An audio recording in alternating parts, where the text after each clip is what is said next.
आज की इस वीडियो में प्रॉफिट एंड लॉस के कुछ क्वेश्चन दिए गए हैं। इनको हम शॉर्ट ट्रिक की हेल्प से कम समय में सॉल्व करेंगे। हमारे सामने क्वेश्चन नंबर 1 है। किसी वस्तु को 900 रुपए में बेचने पर हुआ लाभ तथा उस वस्तु को 600 रुपए में बेचने पर हुई हानि से दुगना है, तो उस वस्तु का क्रय मूल्य ज्ञात करो। तो जो क्रय मूल्य हमें निकालना है, तो आप ऐसा करो, क्रय मूल्य को यानी कि कॉस्ट प्राइस को आप सीपी मान लो। अब अगर हम किसी वस्तु को क्रय मूल्य से कम प्राइस पे बेचते हैं तो हमें क्या होता है, लॉस होता है। तो जब हमने सीपी से कम प्राइस पे लॉस पे बेची तो हमें कितने की गई, वो 600 की गई। जब हम किसी वस्तु को क्रय मूल्य से ज़्यादा पे बेचते हैं तो हमें क्या होता है, प्रॉफिट होता है। तो प्रॉफिट होने पे हमने कितने की बेची, वो 900 की बेची। तो उसने बोला कि जो हमारा प्रॉफिट है वो क्या है, लॉस से दुगना है। प्रॉफिट लॉस से दुगना है। तो जो हमारा प्रॉफिट और लॉस का जो रेशो जाएगा वो कितना हो जाएगा, 1:2 हो जाएगा, यानी कि ये इससे दुगना है। अब देखो यहाँ से यहाँ तक कितना कितना बढ़ रहा है, 1 2 3, यानी कि 2 + 1 कितना, 3 बढ़ रहा है यहाँ से यहाँ तक। और वैसे कितना बढ़ रहा है यहाँ से यहाँ तक, 600 से 900 तक कितना बढ़ रहा है, 300 बढ़ रहा है। तो इसका मतलब यह है कि यहाँ पे जो 3 की रेशो की वैल्यू, यानी कि 3 यूनिट की जो वैल्यू है वो 300, तो 1 यूनिट की कितनी हो जाएगी, 100 यूनिट आ जाएगी, 100 रुपये आ जाएगी। तो 1 यूनिट की वैल्यू कितनी हो जाएगी आपकी, 100 हो जाएगी। और 2 की कितनी हो जाएगी आपकी, 200 हो जाएगी। अब देखो प्रॉफिट जो हमें यहाँ से पता चल गया, प्रॉफिट जो हमारा 200 है और लॉस हमारा कितना है, 100 है। अगर हमने 900 की कोई चीज़ बेची है, उसमें हमारा 200 रुपया प्रॉफिट है, यानी कि लाभ हुआ है, तो वो चीज़ कितने की थी, वो 700 की थी, वो वस्तु 700 रुपये की थी। अब इधर से भी कर सकते हो आप लोग। तो यहाँ पे देखो, अब कोई चीज़ हमने वस्तु को 600 में बेचा है, वो लॉस पे गई है और 100 रुपये हमें लॉस हुआ, तो वो कितने की थी, वो कितने की थी हमारी, वो चीज़ थी हमारी, वस्तु थी 700 रुपये की। एक और क्वेश्चन देखते हैं इसके जैसा। अब फिर से बोला गया कि अगर किसी वस्तु को 996 में बेचा जाए तो उस पर जो लाभ हुआ है और उसी वस्तु को अगर 894 पर बेचा जाए, उस पर जो हानि हुई है दोनों आपस में बराबर है, तो वस्तु का क्रय मूल्य क्या होगा। तो सेम वस्तु का जो क्रय मूल्य है वो सीपी यानी कि कॉस्ट प्राइस मान लो। अब जब हानि पे बेची तो कितने की, 894 की गई है, और जब प्रॉफिट पे बेची तो कितने की, 996 की गई है।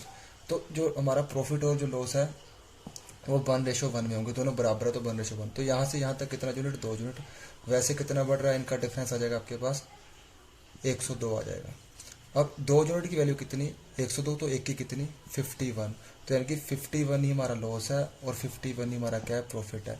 तो अगर 894 में 51 को जोड़ेंगे तो कॉस्ट प्राइस कितना हो जाएगा आपका, 945। अगर इधर से आप लेस करोगे तो भी हमारा आपका कितना जाएगा, 945। एक व्यक्ति ने एक घोड़ा और एक गाड़ी 20,000 रुपये में खरीदे। उसने घोड़े को 20% लाभ तथा गाड़ी को 10% हानि पर बेच दिया। उसे कुल सौदे में 2% का लाभ हुआ। घोड़े का क्रय मूल्य क्या है। तो इसको हम बाय एलिगेशन सोल्व करेंगे। हमारे पास होता है क्या है, अगर यहाँ पे हम प्रॉफिट लिख रहे हैं, यहाँ पे हम जो भी आ रहा है, यहाँ पे प्रॉफिट या लॉस, यहाँ पे प्रॉफिट या लॉस, और यहाँ पे प्रॉफिट या लॉस आ रहा है। और यहाँ पे जब इनका डिफरेंस है तो हमारे पास क्या रहता है, कॉस्ट प्राइस यानी कि क्रय मूल्य की वैल्यू आ जाती है यहाँ पे।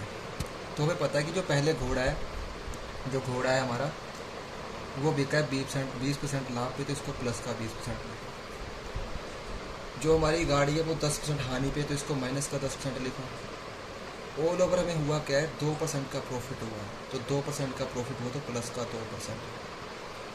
और यहाँ पे हमारे पास इन दोनों के जो है कॉस्ट प्राइस आ जाएंगे, कॉस्ट प्राइस आ जाएंगे, दोनों कितने में खरीदे गए थे। वैसे 20,000 में खरीदे, इनके यूनिट आ जाएंगे, तो इनका डिफरेंस आ जाएगा हमारे पास 18 और इनका आ जाएगा 12। तो माइनस ब्रैकेट -10 कितना आ जाएगा आपका, 12। ठीक है। अब इनकी रेशो बना लो, 6 दूनी 12, 6 3 18। तो घोड़ा जो है वो 2 यूनिट का खरीदा गया था और जो गाड़ी है वो 3 यूनिट की खरीदी गई थी। तो दोनों कितने यूनिट के खरीदे गए, यानी कि दोनों खरीदे गए 5 यूनिट के। यूनिट में दोनों 5 यूनिट के खरीदे गए। वैसे कितने के, 20,000 के एक्चुअल में खरीदे गए। तो 1 यूनिट की वैल्यू कितनी रहेगी हमारी, 4,000। तो अगर एक यूनिट की वैल्यू 4,000 है तो 2 की कितनी रहेगी आपकी, 8,000। और 3 की कितनी रहेगी आपकी, 12,000। यानी कि घोड़े का जो क्रय मूल्य था, कॉस्ट प्राइस था, वो कितने का खरीदा गया था, 8,000 का। और जो गाड़ी है वो कितने की खरीदी गई थी, 12,000 की। तो यहाँ पे घोड़े का पूछा गया हमसे, तो घोड़े का कॉस्ट प्राइस हो जाएगा 8,000। बस।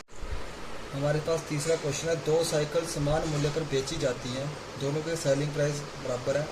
इनमें से पहली साइकिल 20% लाभ तथा दूसरी साइकिल 20% हानि पर बेची गई। कुल सौदे में 18 रुपये की हानि हुई। तो इनके क्रय मूल्य बताओ।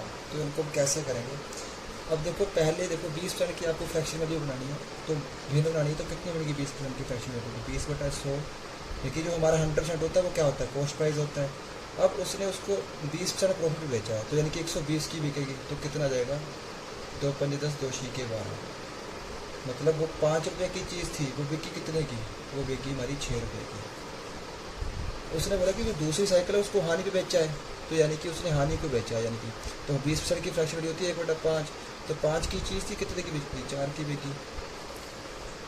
अब उसने बोला कि दोनों के जो है सेलिंग प्राइस बराबर है, तो यहाँ पे इसका सेलिंग प्राइस 6 आ रहा है, यहाँ पे 4 आ रहा है, तो ये बराबर होने चाहिए थे, तो इनको हम बराबर करना पड़ेगा। तो ऐसा करते हैं, यहाँ पे हम कर लेते हैं 3 से मल्टीप्लाई, यहाँ पे कर लेते हैं 2 से। अगर हमने यहाँ पे हमें दोनों को बराबर कर लिया, तो यहाँ पे जो 2 मल्टीप्लाई, नीचे भी 2 को मल्टीप्लाई करना पड़ेगा, और यहाँ पे भी 3 से मल्टीप्लाई करना पड़ेगा। तो यहाँ पे आ जाएगा 6 दूनी 12, नीचे आ जाएगा 10, और यहाँ पे आएगा 4 3 12, नीचे आ जाएगा 15। यानी कि यहाँ पे आ रहा है जो दोनों का जो सेलिंग प्राइस हमारे पास बराबर आ गया। इसका जो कॉस्ट प्राइस है पहले वाली का, उसका 10 यूनिट है, और दूसरी वाली का 15 यूनिट है। यानी कि दोनों की जो कॉस्ट प्राइस का, दोनों की जो वैल्यू होगी कॉस्ट प्राइस की कितनी होगी? दोनों हमने खरीदी है 25 रुपये में खरीदी दोनों, और दोनों बेची कितने की? 24 रुपये की बेच दी। और हमें जो है कुल सौदे में जो हमें कितने की हानि हुई है, यहाँ पे 25 की अगर खरीदी है, 24 की बेच दी, तो 1 यूनिट की क्या होगी? हमारे को हानि होगी। अगर 1 यूनिट की हानि हुई है, वैसे कितने की बोली उन्होंने? 18 की, तो 1 की वैल्यू 18। तो अगर 1 यूनिट की वैल्यू 18, तो जो पहले वाली को इस कॉस्ट प्राइस होगा पहले वाली साइकिल का, वो 10 यूनिट है, तो 10 की वैल्यू कितनी की? 180 हो जाएगी। और इसकी कितनी हो जाएगी हमारी? 15 8 120, 12 15 15 27 270। तो कितना आंसर आ जाएगा? इसका आंसर आ जाएगा 180 और 270, ऑप्शन नंबर ए हो जाएगा। दोनों के हमारे पास क्या आगे? कॉस्ट प्राइस आ गया। अगर दोनों के सेलिंग प्राइस निकालने होते तो 1 यूनिट की वैल्यू 18 थी ना, तो 18 को इसमें मल्टीप्लाई कर दो, इसमें मल्टीप्लाई कर दो, तो दोनों के हमारे पास क्या आ जाते हैं? इक्वल जो होते हैं, दोनों के हमारे पास आ जाते हैं, सेलिंग प्राइस भी आ जाते हैं यहाँ पर। क्वेश्चन नंबर 4 है, एक घड़ी को 20% लाभ पर बेचा जाता है, यदि इसके क्रय मूल्य तथा विक्रय मूल्य दोनों 100 रुपये कम कर दी जाए तो लाभ 5% और बढ़ जाता है, यानी कि अधिक हो जाता है। तो घड़ी का प्रारंभिक मूल्य ज्ञात करो। मतलब पहले जो लाभ था वो 20% था, बाद में कितना हो जाएगा? 25% हो जाएगा। ठीक है, तो जो पहले उसका लाभ था, वो उसका जो पहले कॉस्ट प्राइस था ये था, उसका पहले वाला कॉस्ट प्राइस ये होगा। तो इसमें से जब 100 रुपये कम किया तो उसका नया कॉस्ट प्राइस आ जाएगा। ऐसे पहले वाला सेलिंग प्राइस ये था, उसमें से भी आप 100 कम करेंगे तो उसका भी नया सेलिंग प्राइस आ जाएगा। तो इसको करना कैसे है? तो जो 20% प्रॉफिट हो रहा है, जो पहले वाले कॉस्ट प्राइस पे हो रहा है, जो 20% प्रॉफिट हो रहा है वो किस पे हो रहा है? पहले वाले कॉस्ट प्राइस पे हो रहा है। तो 20 की जो फ्रैक्शन वैल्यू बनेगी वो कितनी बनेगी? वो बन जाएगी 1/5, यानी कि 20/100 करोगे तो आप, तो 20 से कम 20, 20 पंजा 100, यानी कि ये ऊपर प्रॉफिट आ रहा है, तो नीचे आ रहा है हमारा कॉस्ट प्राइस। अब 5 की चीज़ थी, वस्तु थी, घड़ी थी, वो 6 की बेच, मतलब 1 रुपया उसके प्रॉफिट होगा, तो कितने की बिकेगी? 6 रुपये की बिकेगी। तो 5 की वस्तु 6 में बिकेगी, लेकिन ये कॉस्ट प्राइस आ जाएगा, और ये क्या आ जाएगा? सेलिंग प्राइस आएगा। उसने बोला यार पहले तो ये था कॉस्ट प्राइस, पहले वाला सेलिंग प्राइस, इसमें से भी उसने 100 कम किया, इसमें से भी उसने 100 कम किया। 100 कम करने के बाद जो उसका प्रॉफिट हो गया वो कितना हो गया? वो 25% हो गया। यानी कि ये जो अब कॉस्ट प्राइस हो रहा है, ये अब ये जो 25% प्रॉफिट हो रहा है, ये नए वाले कॉस्ट प्राइस पे होगा। तो इसकी फ्रैक्शन वैल्यू कितनी होती है? 25 की, वो जाती है हमारे पास 1/25 से कम 25, 25 × 100। तो यानी कि उसका कॉस्ट प्राइस ये था, उस पर अब जो नया रेट आया, उस पर नया जो प्राइस उसने निकाला उसका कम करने के बाद, उसका कॉस्ट प्राइस 4 है। अगर वो वस्तु 4 की थी तो एक प्रॉफिट तो कितने की बिकी? 5 की बिकी। अब हमें यहाँ पे देखना है कि आज ये रेशो सही है। हाँ, तो हमने ये देखना है कि यहाँ पे जो इस रेशो का डिफरेंस आ रहा है वो इसका आ रहा है सेम है। क्यों? क्योंकि यहाँ पे दोनों तरफ जो है 100 माइनस की, तो दोनों इक्वल माइनस की है, तो यहाँ पे इसका डिफरेंस भी सेम आना चाहिए। तो हाँ आ रहा है। तो यहाँ पे देखो, यहाँ से यहाँ तक उसने कितना माइनस किया है, रेशो में कितना कम किया? 1 किया है। वैसे कितना किया उसने? 100 कम किया, तो 1 की वैल्यू 100 आ जाएगी।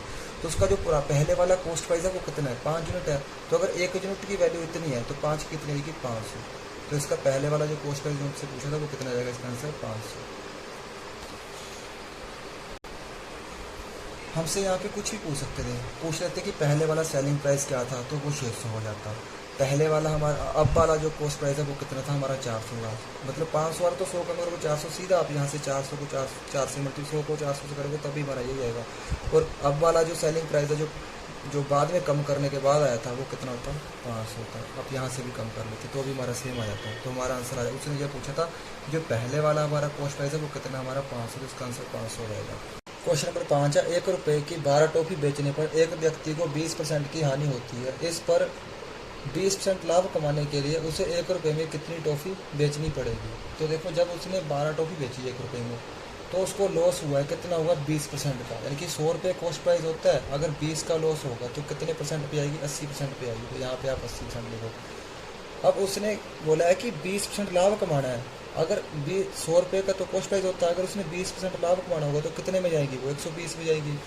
तो 120 पे बेचनी है, तो परसेंट से परसेंट कैंसिल हो जाएगा, तो कितना आ जाएगा आपका, 8 टॉफ़ी आ जाएगी। यानी कि उसको 1 रुपये में अब कितनी टॉफ़ी बेचनी पड़ेगी, 8 टॉफ़ी बेचने पर उसको जो है 20% का लाभ हो जाएगा। तो इसका आंसर 8 आ जाएगा।